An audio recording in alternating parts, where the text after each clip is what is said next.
You're such an asshole. How you kids doing? Asshole Consulting. Please do a Clarey test video for two former Navy SEALs, Jocko Willink and Dan Crenshaw. I think you'll really like both men. However, I'm sure you'll hate their degrees, which I don't think both of us should get a full strike for. The test is the test. If they majored in stupid shit, they majored in stupid shit. I don't care if they're SEALs or not. I mean, they immediately win in the point of having real work, obviously, there. But if you major in dumb stuff, you major in dumb stuff. Jocko had a major in something easy to become an officer. No, he didn't. He could have majored in something hard. And the goal is to get back on the battlefield as quickly as possible. Alright, it sounds like some kind of circumstances here. Plus, you combine that with officer school where you do learn actual skills, and he could get half a strike at the most. He also actually uses his English degree by making epic speech. No! No! Dude, the SEALs are better. Any SEAL, take the worst SEAL, better than me on my best day. No doubt about it. He's still going to get a point for an English degree. Epic Speech is having one of the best war literature podcasts out there called the Jocko Podcast. Good for him. Still a worthless degree. Dan Crenshaw did do a master's program in political science at Harvard. Worthless degree. And I think it's the cliff notes of government inner workings. So I assume if he wins the election in Texas, he's able to work the system better. He also has a Bleachers. Bachelor's? You spelled Bleachers in International Affairs from top. Okay, that's a worthless degree too. But it might actually be a practical degree since he was a Navy officer. No! And again, the officer school teaches practical skills. I don't care if it was at West Point. If you major in history, it's a worthless degree. Overall, these two men are real men. That is true. Admittedly more than you and I, and provide an infinitely more value than the whole dummy crook party. Just one of these men is equal to 100,000 liberals or 10 million socialists. Dude, one regular man who works a real job is worth more than all the socialists in the world because the socialists have a negative net value. They are parasites. They take. They cannot support themselves. That is the definition of a socialist, is they need other people's money and resources to survive. So my dog has more value than a socialist. A burger flipper, an innocent waitress, a babysitter has more value than a socialist because they actually produce something of value and they don't consume more resources than they produce. That's so simple. All right.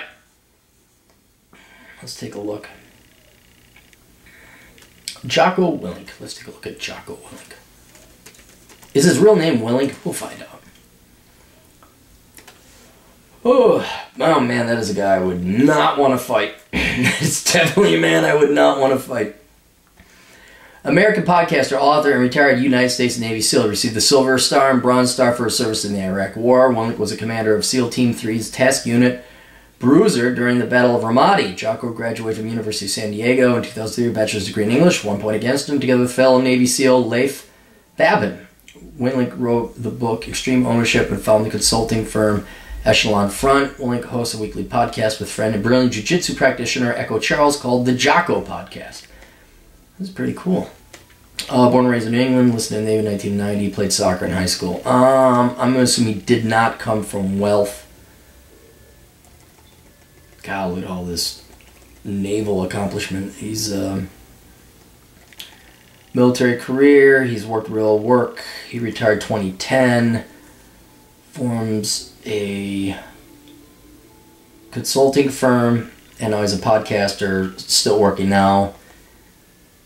Post-Navy career. He's an avid jiu-jitsu practitioner, received his black belt from Dean Lister. Formed Echelon, based on their careers, co-authored book, podcasts, weekly podcast. He's also, did he put his 20 years in? I think he got his 20 years in. Yeah, he got his 20 years in. So he's retired, and he has every right to be. Lives in San Diego. I wonder if my buddy ever ran into him. I got a buddy in the Navy down in San Diego, too. Boo, boo, boo, boo. He does not drink alcohol. He's motivated to get up extremely early because it gives him a jump on the enemy. Yeah, pretty much everything except his worthless degree. He gets a 3. Awesome, outstanding. Yeah, and again, the test is not perfect. He's a Navy SEAL. Yeah. Do I want to have a drink with him? Yes. Should he run for office? Yes. So, but the rules are the rules. The point ain't going away. He's got a 1. All right. Who was the other guy? Dan Crenshaw. Let's look up Dan Crenshaw. Dan Crenshaw. All right, this guy's running for office. Wait, did I do a 1 on this guy? Is this the one who's you never know because no, that's a baseball player, no, a golf player. Dan Crenshaw, Ballotpedia. Is this the one the Republicans didn't want because he was like a white supremacist? Retired Lieutenant Commander Navy. Okay, as real. Maybe this was somebody else. It wasn't this guy. I can't imagine a Navy SEAL being so stupid. Retired Lieutenant Commander, Navy SEALs, 10 years prior to running. I previously served in an elected office. Crenshaw referred to his experiences as a Navy SEAL as, I am running because our country needs leaders, not politicians. I fought and bled for 10 years as a Navy SEAL in Iraq and Afghanistan. How old is he? He did 10 years. Deployed to Iraq. International affairs. Point against him. Masters of political science. Point against him.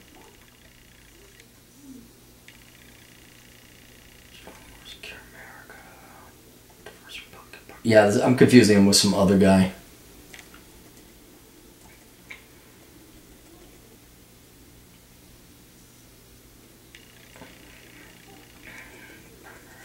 Hang on. About Dan Crenshaw. Let's do this. Originated from Houston and a proud 6th-generation Texan, father career in Texas oil and gas, moved his family all over the world, including Ecuador and Colombia. I'm going to assume he came from wealth. He's fluent in Spanish from an early age. Dan knew he wanted to serve his country, fighting most elite force, earned a degree, SEAL training. And he came out in 2016. Is that when his deployment? Medically retired and stuff. Okay, so he's only been out very shortly. Yeah, but he comes from wealth. He has a worthless degree. Does he have real-world experience? Yes. What's he doing now? He's running for office. I'm not holding you. You say, well, he's not collecting a pension. Doesn't matter. You're a SEAL. You don't have to work ever again in your life. And it's okay that he's running for public office now. But he has a point. He has a score of 2, which is, again, 1 is nothing that he could control. 2 comes from him majoring in, what was it, English? Or was it political science? No, it was international affairs. Should he run for office? Hell yes. Would I have a beer with him? Hell yes. It would be one of the beers where I would just shut up and listen. But he gets it too. I'll be honest with you. When it comes to Navy SEALs, you could pretty much throw the Clarey test out. Because it's such an accomplishment, and these guys are such top notch. Yeah, okay, they're gonna major in worthless stuff, whatever, to get their become an officer. But yeah, I mean, it's a real job, and damn if it isn't a tough job. And you go through that, there's no way you're coming out not going to be able to be a good leader, not be able to be a good politician. Statesman would be more appropriate. And yeah, I'm always going to want to have a beer with a SEAL, and I would always want a SEAL to run for office, no matter what their Clarey score. But a SEAL can't have the worst Clarey score because being a SEAL is a real job. So there's no way a SEAL could ever have a perfectly imperfect Clarey score. So there we go. All right, that's it. You guys got questions? Cappy's got answers. AssholeConsulting.com. Check out the website. Also, tune in to the Clarey Podcast and the Older Brother Podcast.